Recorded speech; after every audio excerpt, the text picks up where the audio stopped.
Hey, hey, hey. Time for another Out of This World story from rSpace. Wife cheated on me and planned to divorce me, so I ghosted her and divorced her instead. I'm 35 male, married to my high school sweetheart, Caroline, female 32. She was my junior, and she was always interested in me. After a while, I fell for her too. We dated all the way through college. Everybody looked at our relationship as some sort of miracle. All of our friends said that they had never seen long-distance relationships work, but we did it. Not that it was a piece of cake, but because both of us really wanted our relationship to work. We were so much in love with each other that we were ready to do anything to make it work. After I established my career and she was almost done with her college, I proposed to her. It was pointless to wait any longer, as both of us knew we would not be able to live without each other. We were eager to spend the rest of our lives together. Things changed a lot, though. Things were going well between us, like a normal married couple. There was a honeymoon phase where we could not keep our hands off of each other. Both of us made each other the center of our universe. After a few years of the marriage, the honeymoon phase faded, of course. However, both of us were still very happy. We lived our days together in love. We made sure to arrange small surprises for each other that kept the romance in our relationship alive. It was not something that was forced. It was effortless and natural. To get into that story, let me tell you about the background of it. I completed my studies in business education. After that, I was ready to handle my dad's business as I was the only son. He did not impose his business on me. I have always had an immense interest in business. I had visited my dad's office very excitedly when I was a child. I loved to watch him deal with people. He worked really hard, and I observed him very deeply. I knew since my childhood that this was what I was meant to do when I grew up. So, when I completed college, I was ready to pursue business very passionately. I was very determined, and I had to work really hard. My dad was always by my side to correct my mistakes and help me out. I did make mistakes in the beginning, as they are crucial for success. But eventually, I began to run the business really well, and I was getting recognized and praised a lot. After our marriage, Caroline stopped working. She worked at a firm, but she quit her job a few months into the marriage. I did not want that for her, as I am the kind of person who is very supportive of careers. I wanted my wife to do whatever she liked and excel at it. I was very supportive of it and was always there to encourage her. Caroline, however, did not want that. She gave me the reason that she just wanted to stay at home and be a housewife. I asked her the reason for it that made her make this decision. She said that she just wanted a break from work and enjoyed being at home, cooking food, and doing the things that she loved. I highlighted the fact that such long breaks set your career back, and you find it hard when you return. But it was what Caroline really wanted, she said. Therefore, I had to respect my wife's decision and support her in her choice. I earned a handsome amount of money, so it was not like she was contributing to the house. Whatever she earned, it was hers as it should have been. I always believed that man has to provide for his family, and I was happy to do so. However, when she made the decision to quit her job, she lied to me. She said that she was just taking a break for a while, but I heard her talking to her mom on a call. She didn't know I had woken up. She told her mom that she had quit her job forever and that she didn't want to work when she had the option of sitting at home and enjoying what her husband earned for her. It really hurt me. I was hurt not because she wanted to not work, but because she had lied to me about the reason for this whole thing. I wondered why she was uncomfortable sharing the truth with me. I would never have judged her or asked her to not quit her job. I loved her and supported and respected all her choices, yet she thought she had to hide it from me. That day, a part of me really broke a little as I realized that my wife did not trust me completely or was not comfortable enough with me even after all these years.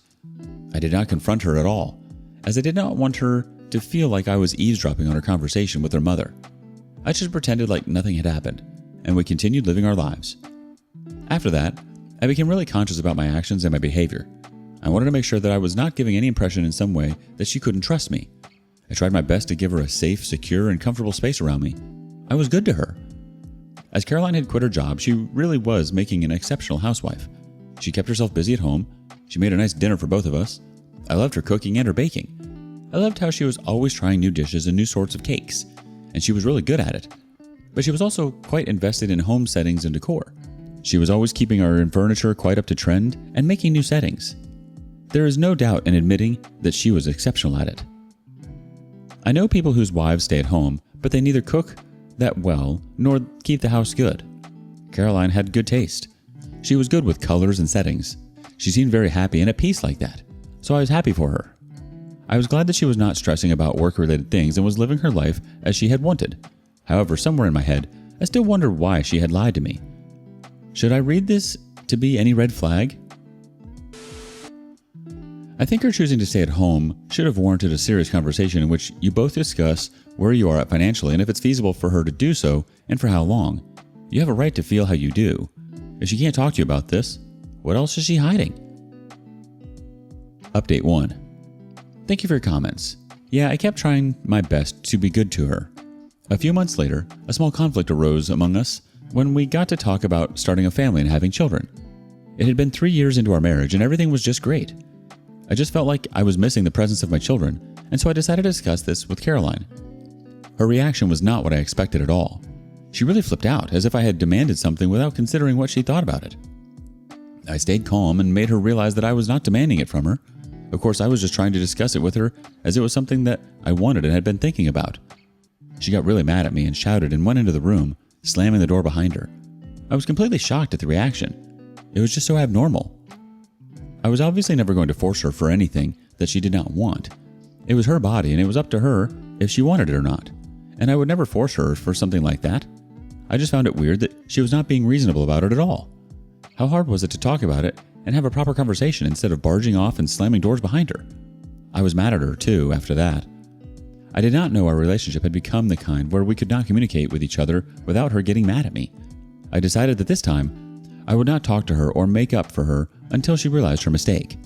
I was expecting her to come to me after she had cooled down, but that did not happen. I fell asleep in the living room, waiting for her to come out of the room and talk it out. But that did not happen either. I woke up in the morning to see that she was in the kitchen making breakfast for us.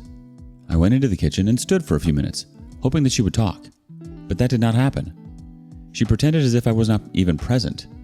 I wanted to talk to her, but it infuriated me even more, so I also stopped talking to her. I thought if it doesn't matter to her, why should I care either? I went to my office and worked as usual. I was hoping for Caroline to text something, but she did not, and I was disappointed. I went home in the evening, as is my daily routine, and I found out that Caroline was not home. It was weird as she never went out at that time of the day or without telling me about it. I found it weird, but I went to the kitchen hoping I might see a note there, but nothing. I checked my phone again for texts or voicemails, but nothing. I called her, but she did not pick up the call. I also realized that she had not prepared anything for lunch or dinner, which was also something that rarely happened. I waited for her to get home, and meanwhile, I made dinner for us. By that point, I was not really mad at her, and I thought I would make up and explain to her what I meant yesterday. I made pasta for us as Caroline loved it. After I made the pasta, I checked my phone again to see if there was any update. She still hadn't returned any of my calls or texts. I began to get worried because it was not normal, and I feared that she was in some sort of trouble. I made some phone calls to her friends, but she was not with any of them. I began to get really worried. All sorts of weird scenarios began to circle in my head. I was too scared. I kept calling her, but she wasn't answering. As I was about to leave the house to go for the police or something, Caroline turned up at the door. I almost cried out of joy and hugged her, and then scolded her for where she had been. She acted very casually as if I was overreacting. We sat down and had dinner. She smiled as she realized that I had pasta for us. She apologized for her behavior, and I also clarified to her that I was just trying to discuss it with her. I was obviously not forcing her to have a baby. I would never do that until both of us were ready to become parents. We made up, and then I told her that I had been worried sick about where she had been when she didn't come home for so long. Caroline said that she had gone to visit her friend Sarah, as Sarah had invited her over. She didn't tell me because she was mad at me. She was unable to pick up my calls because her battery died. After that, we talked a little more, and then I went to sleep. Caroline fell asleep almost immediately, but I could not. The events of the day kept revolving in my head. I could not understand what the uncomfortable feeling was, but I was not feeling all right. Something was just totally off. I felt like Caroline was turning into a stranger. She did some things that were completely out of my understanding. It was not how she usually behaved with me. The way she was so casual about being absent and not informing me felt very wrong. It was not the person I married who was so considerate and loving and never tried to put anyone under an unnecessary stress or tension. Also, she had always been very communicative with me. We never hid things from each other. We were very vocal about how we felt, and we always acknowledged and respected each other. It was the secret behind staying in love with each other for so long through so many different phases of life. And now, I felt like that was vanishing. Caroline was backing away from communication and respecting my feelings. That made me wonder if our relationship was falling apart. Seems like she's staying distant so that you don't find out what she's hiding. She's definitely holding you at arm's length. Update 2. Sorry for the late update. I know I almost took a year to update, but trust me, I really got caught up in a lot of mess and it took me all this while to clear it up. Here's what happened next. 2 days later, I was at the store buying some things. I was going home and had stopped to get Caroline's favorite chocolate. It was something I was trying to rejuvenate our love. I was paying at the counter when I ran into Sarah. She said hi to me and asked how Caroline was doing. I said she would know as she just met her the previous day. Sarah seemed confused and said that she hadn't met Caroline since last month, and I was more confused. I said that I must have misheard then. As I was driving home, I knew I was probably seeing the end of my marriage. I could not tolerate lies from Caroline. Where was she, and why on earth did she lie to me? I went home and gave her the chocolates I had bought for her. She was overjoyed. We had a usual conversation and laughed. I was faking it all. My mind was stuck with who was Caroline with the previous day. As Caroline went to sleep that night, I snuck out as I could just not stop myself. I took her phone and opened it. I checked her calls and texts. I was surprised to see that she had called my best friend Simon, 35 male, very frequently and almost every day. It was very fishy and abnormal. Simon was my childhood friend. He was the son of my dad's best friend. Simon and I had grown up together. We had spent all the stages of life with each other. We went to school and college together, and we took over our father's businesses at the same time. Simon, however, was not as hardworking as I was. He was interested in partying and not doing anything. He never really had an interest in business either and was actually forced by his father to take over. His father did not give him a choice to do something else.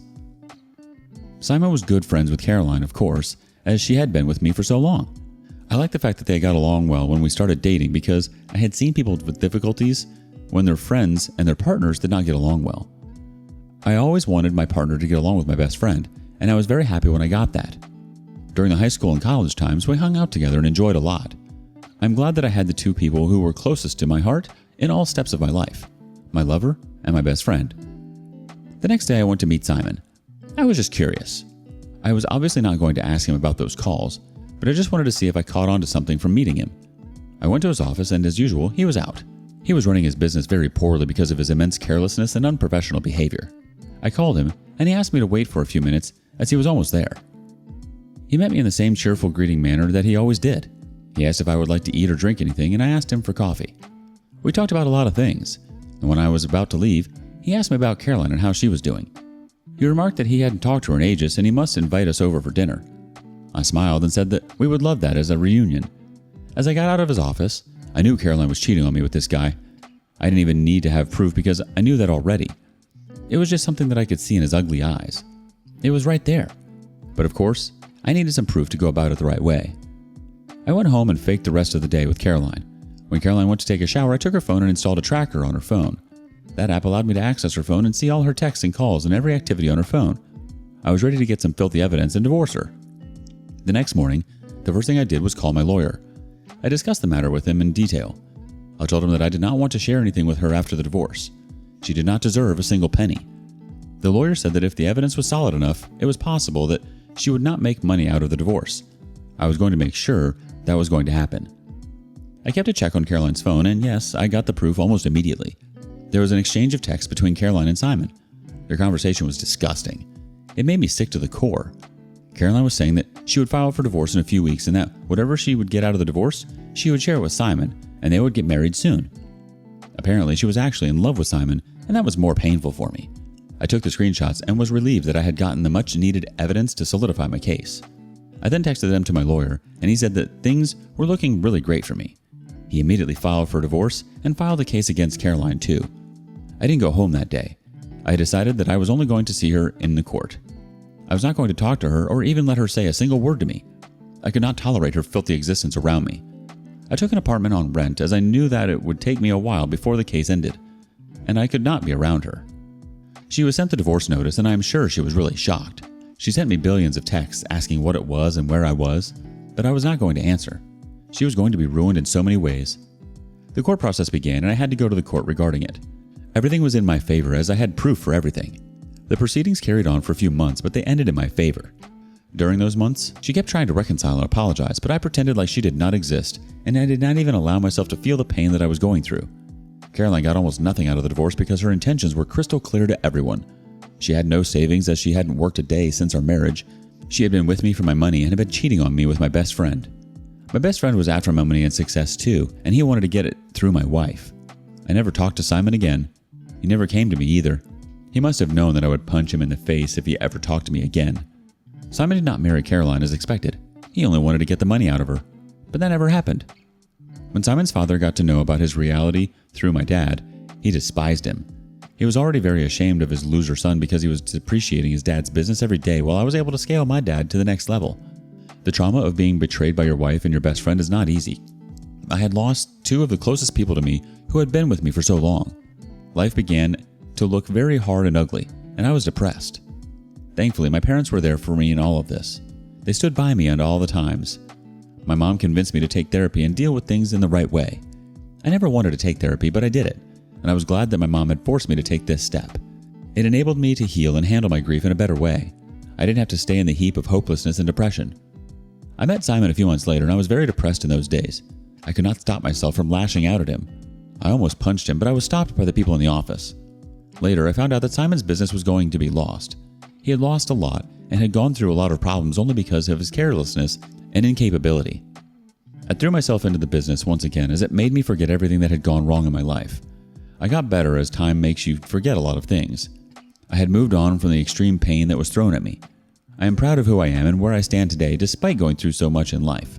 The fact that I'm able to write down about my pain so effortlessly indicates that I have moved on. I'm so sorry your ex did this to you, OP. I can imagine how hard it would have been to learn that your wife and your best friend were messing around on you behind your back. I'm sorry she threw it all away. You were so supportive of her and the choice she made in quitting her job to become a housewife. It is funny, though, that after all of that, she was quite literally left with nothing. She only did that to herself. We're proud of you, OP. What do you make of OP's story? Share your thoughts in the comments below. And thank you for joining us today on rSpace. Be sure to like and subscribe and hit that notification bell so you don't miss out on our next video. Until next time.